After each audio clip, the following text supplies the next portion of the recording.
भंवरलाल शर्मा की भी घर वापसी हो गई है और उम्मीद ये की जा रही है कि सब कुछ ऑल इज वेल होगा पार्टी में कुछ ही देर के बाद, क्योंकि तस्वीरें और भी नई और चौंकाने वाली आ सकती है। क्योंकि भंवरलाल शर्मा ने संकेत दे दिए हैं कि जो बागी विधायक है उनकी वापसी भी जल्द ही होगी, जो और वापस ठहरे हुए हैं। और इसी पर लक्ष्मण राघव मेरे सहयोगी और अधिक जानकारियों के साथ जुड़ चुके हैं। लक्ष्मण, आज उनको फिल्म भी दिखाई गई कभी खुशी कभी गम, और ये गम के बादल छटते हुए खुशियां नजर आ रही है पार्टी में एक बार फिर से।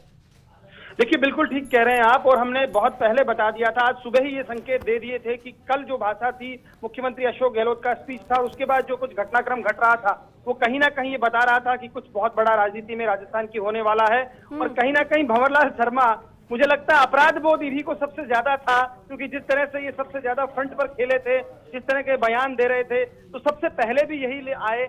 और देखिए, भंवरलाल शर्मा वो कहते हैं कि अगर दिन का भूला शाम को घर लौट आए तो उसे भूला नहीं कहा जा सकता। मुझे लगता है ऐसा ही हुआ है। भंवरलाल शर्मा का लौट आना और तमाम दिल्ली स्तर पर जो बातचीत होना, ये एक बार फिर इसने साबित किया कि अशोक गहलोत कैंप जो है उसकी जो रणनीति है वो कारगर रही कम से कम। और आलाकमान की कोशिश यही थी कि जिस तरह से एक बात चल रही थी कि कांग्रेस अपने युवा नेताओं को कहीं ना कहीं नहीं संभाल पाती, तो मुझे लगता है उस फैक्टर को भी ध्यान में रखा गया। अब उस सूत्रों की खबरें तो यहाँ तक आ रही है, एक बहुत बड़ा अपडेट मैं बता रहा हूँ कि जो हाल ही में कांग्रेस से भाजपा में शामिल हुए थे एक बड़े नेता मध्य प्रदेश के, उनका भी कहीं ना कहीं फीडबैक था पायलट को कि वहां सब कुछ बेहतर नहीं है। अभी अपुष्ट सूत्र की खबरें हैं, लेकिन इस तरह का फीडबैक की चर्चा यहाँ पर बहुत हो रही है। आज जब विधायक वापस लौट रहे हैं तन्नौर दर्शन करके, तो इस तरह की गॉसिप हो रही है।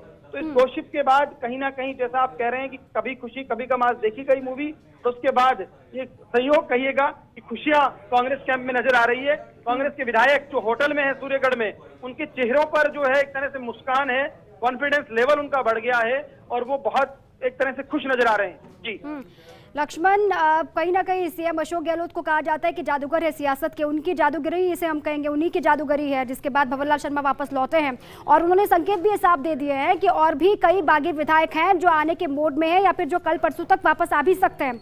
ये संकेत क्या बताते हैं? सब कुछ ठीक होने वाला है, ऑल इज वेल होगा कुछ दिनों में?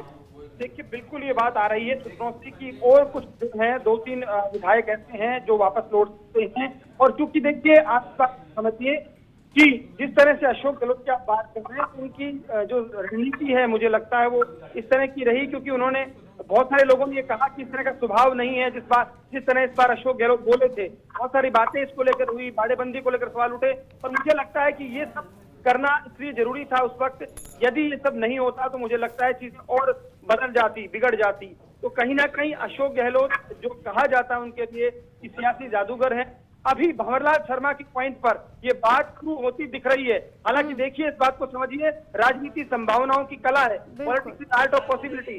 जब तक घर पर ना आ जाए तब तक कुछ कहना बहुत सारी चीजों पर मुश्किल है, लेकिन फिर भी प्रथम दृष्टि अभी तक के जो अपडेट्स हैं वो सब अशोक गहलोत कैंप के पक्ष में नजर आ रहे हैं। और जो भी खबरें दिल्ली से आ रही हैं वो लगभग ये बता रही हैं कि जो बागी खेमा है उसमें कहीं ना कहीं खलबली कहिएगा या कहीं ना कहीं अपराध बोध कहिएगा या कहीं ना कहीं सचिन पायलट जैसे नेताओं के मन में कुछ चीजें का आना कहिएगा। चलिए, बहुत शुक्रिया लक्ष्मण। आपने कहा कि सियासत संभावनाओं का खेल है और कई बार जो वर्तमान में संभावनाएं नजर आती है वो भविष्य में जाकर सच साबित होती है, और इस बार